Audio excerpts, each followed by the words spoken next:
you've been keeping up with recent events, you have likely come across news about the wave of protests sweeping across the globe, igniting a renewed spirit of activism and shaping the narrative of our times. These protests, fueled by a multitude of social, political, and environmental concerns, have become a defining feature of our modern era. Join us this week as we embark on an exploration of this form of collective activism in all its forms, from historical milestones to what the future of protest looks like. In this series, we delve into the power and significance of protest, examine their origins, impact, and the challenges they present to the status quo. Now, what are protests? Or better yet, what qualifies as a protest? Typically, when most people think of protests, chances are they imagine people taking to the streets. But did you know that most people, if not all, have protested at some point in their lives? If you've ever thrown a tantrum because you did not receive something you desired, or given your loved ones the silent treatment to get your point across, then you have protested. Protests are a fundamental part of the human experience and serve as a powerful tool for change. They are a public expression of dissent or disapproval. They can be toward an idea, entity, or action. They can take various forms as well, from public demonstrations to personal actions, all aimed at expressing grievances and holding those in power accountable. Historic examples shows that protests have long been part of the human experience. They have just evolved over time.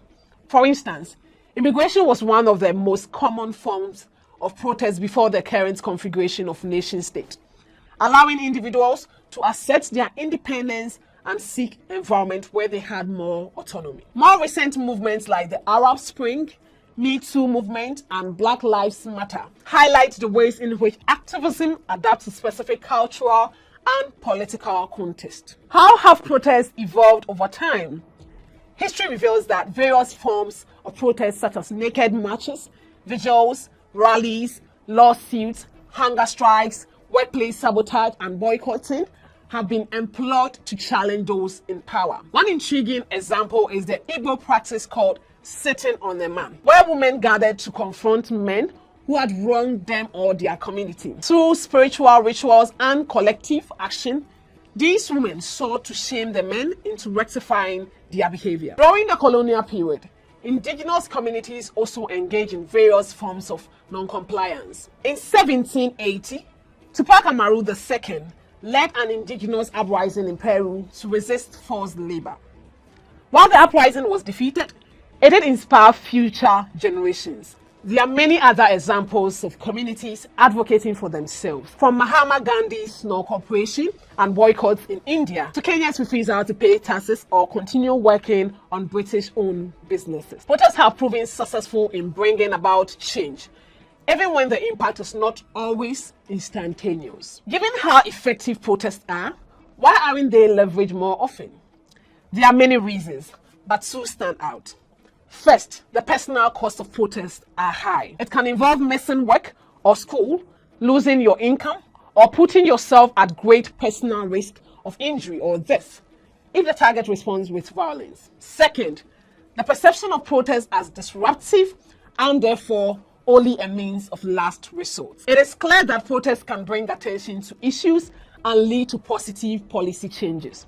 However, by design, protests are inherently disruptive, and this means that some people will always be in opposition. Depending on the target, they can disrupt businesses, strain governments' budgets, and discourage foreign investment, as seen in recent demonstrations in Hong Kong and Venezuela. Businesses had to shut down, which affected economic activity. These concerns mean that even though many recognize protests as a powerful tool for change, they can question whether the end justifies the means. Given these risks, why and when might people join protests? Timur argues that people are more likely to join a social movement when they believe that the status quo is unjust or that their current situation is not sustainable. His theory further delves into two more important concepts. The first is preference falsification, where individuals hide their true beliefs or preferences out of fear of social disapproval or retaliation. This means that even though many people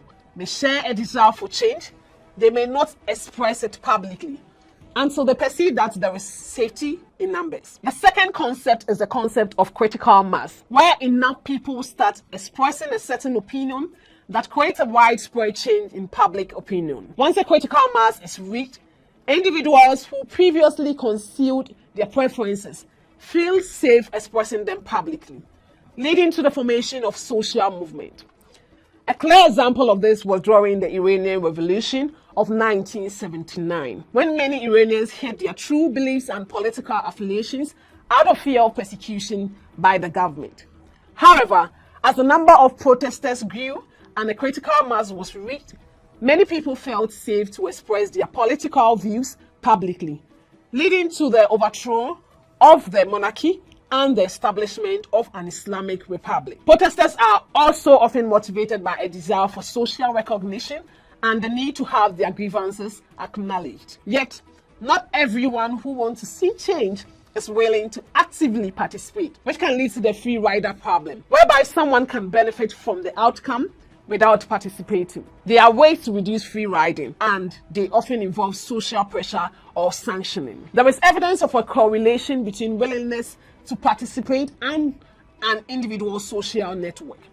The more people in your network participate, the more likely you are to join. For example, during the Hong Kong protests in 2019, some individuals supported their objectives but relied on others to take risks. To help overcome this, protesters use strategies like social pressure within their networks, fostering a strong sense of identity and purpose among protesters, holding each other accountable and increasing awareness globally to encourage participation. It is estimated that in one day, up to 2 million people march peacefully in the streets. But are all protests effective? What factors shape the impact and effectiveness of protests? Protests aiming to bring about meaningful change require careful coordination, focus, and clear demands. Non-violent methods have greater resonance with wider audiences, generating more support for the cause. 2. Size matters. The larger and more sustained the protest, the harder they are to ignore. This is because large turnouts are often interpreted as a reflection of public opinion, prompting the target to pay attention to the demands of protesters. Third, constructively presenting demands as one unified voice is crucial for protesters to convey their message effectively. This is why movements often have leaders and organizational structures to make it easier to engage. Ultimately, successful protests are those that tactically mobilize supporters, gain legitimacy, and apply pressure on decision makers. They create an environment where the target recognize the significance of public sentiment and are compelled to address the demands raised by protesters. The advent of social media platforms has transformed the landscape of protests. Social media allows for rapid dissemination of information, real-time organizing, and global connectivity, enabling protests to reach broader audiences and transcend geographical boundaries. Platforms like Twitter, Facebook, Instagram, and online petitions facilitate the mobilization of supporters, the amplification of messages, and the coordination of actions. It played a significant role in movements like the Arab Spring, Black Lives Matter, and Me Too. However, social media activism has faced criticism for often being performative and lacking substantive impact. What do you envision when you think about the future of protests? How might they evolve and shape our society? One thing for sure is, as technology and connectivity advance, the future of protest holds exciting possibilities. The intersection of technology and protest opens up new avenues with virtual reality and artificial intelligence, potentially shaping the way protests are organized and executed. Virtual reality could enable global participation, while artificial intelligence could help predict and prevent conflicts by monitoring crowds and identifying potential signs of aggressions. Furthermore, as the impact of climate change intensifies,